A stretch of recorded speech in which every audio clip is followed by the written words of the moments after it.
Thanks for joining me today. As always, this is just a demonstration of how I go about doing things. If you have a better way, I'd love to hear about it in the comments. If you decide to do one of these skills yourself, I would encourage you to research multiple sources. I've included a couple of excellent links in the description, as well as links to me doing these skills in real life. Enjoy the video, and I'll see you on the next skill.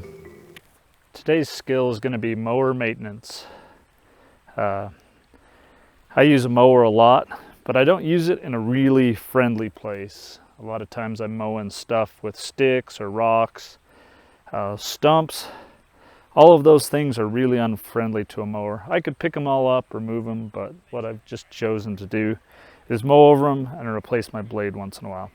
So we're going to start with blade replacement, then we're going to go over air filters, oil change, and then fuel. So we'll start with blade replacement. When you tip a mower, you want to identify the air filter. Never tip it this way, otherwise you'll fill your air filter full of oil and then it won't breathe very well. And if it doesn't breathe, it won't work. So we're going to tip our mower this direction. Okay, so as you can see, my blade is a bit worse for the wear. Not super awesome. So what I'm going to do is just replace it with a new one. So let's get started. To do that, it's just a matter of removing this nut, or this bolt, excuse me. To do that, it's just a matter of removing this bolt and then put the new one on. When we put the new one on, sad lessons I've learned, you got to put the blade in the right orientation. So we'll just make sure that when we put the blade on, the cutting edge is facing up on the right and down on the left, and that should get us where we need to go.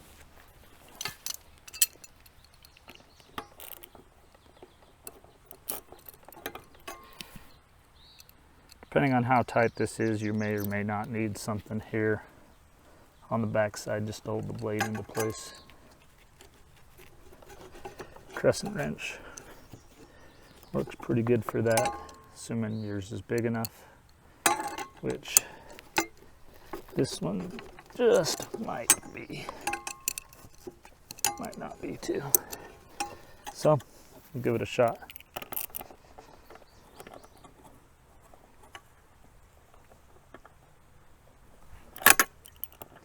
Another thing you can do if your crescent wrench is not big enough is put a board right here so that as it pushes down, it lets go, or it holds your blade in place. Don't lose these pieces, you're going to need them.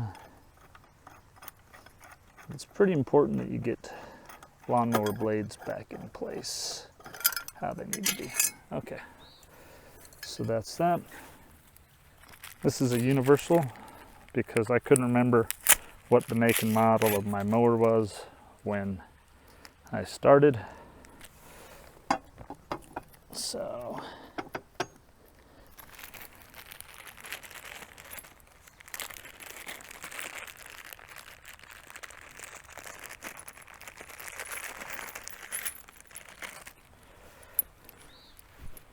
all right, notice I almost made a mistake.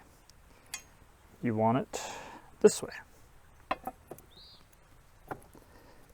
Again, sharp edge down, because as it spins, it's going to cut it's going to cut this way.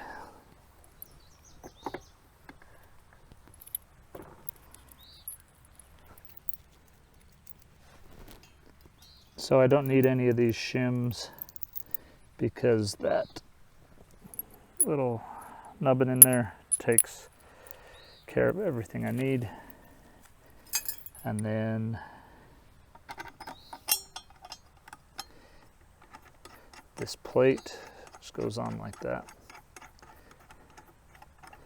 Don't need any of the washers because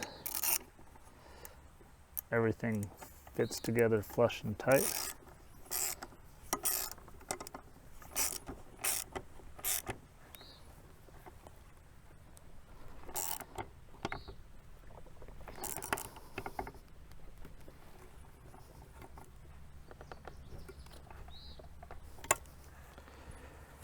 And now you got a new blade.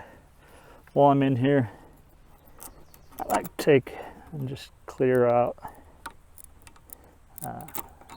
anything that's wrapped around your shaft. In this case, it's got a little string and whatnot. It just helps stuff flow or turn more smoothly. Again, I don't pick up very well before I mow, so I tend to run over a bunch of stuff. Then, never a bad idea just to take and clear out all this junk here.